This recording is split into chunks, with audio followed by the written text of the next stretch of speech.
à tous, aujourd'hui on se retrouve pour une nouvelle vidéo qui a pour thème la déficience visuelle complète.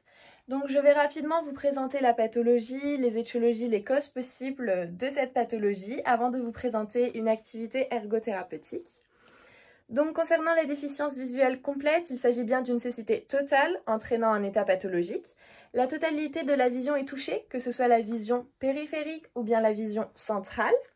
Le taux moyen de personnes touchées par une perte de vue totale est de 1,4 pour 1000 personnes en Belgique. Et au niveau mondial, 39 millions de personnes sont aveugles et 82% des personnes aveugles ont 50 ans ou plus. La cécité peut être provoquée par un accident, elle peut être due aux facteurs génétiques, elle peut se développer suite à des complications de pathologies visuelles présentes ultérieurement, telles que la DMLA, les myanopsies ou le glaucome par exemple, et elle peut se développer suite à une maladie infectieuse.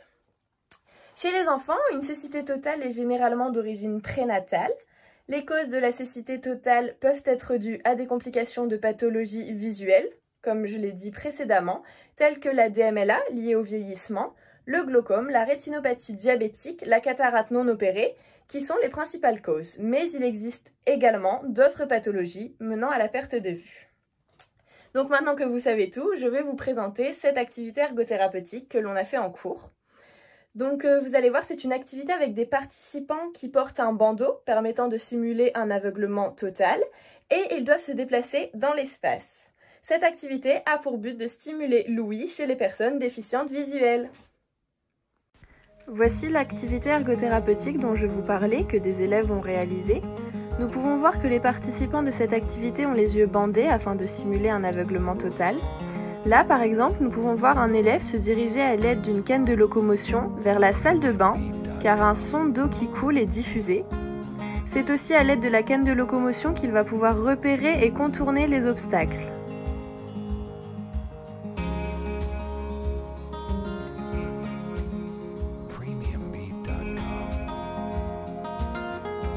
Cette deuxième participante que l'on voit doit se diriger vers la porte et saisir la poignée suite à une sonnerie de porte qui est diffusée. Elle doit trouver la clé afin de déverrouiller la porte. Toujours à l'aide de la canne de locomotion, elle se déplace et évite les obstacles pour arriver jusqu'à la provenance du son.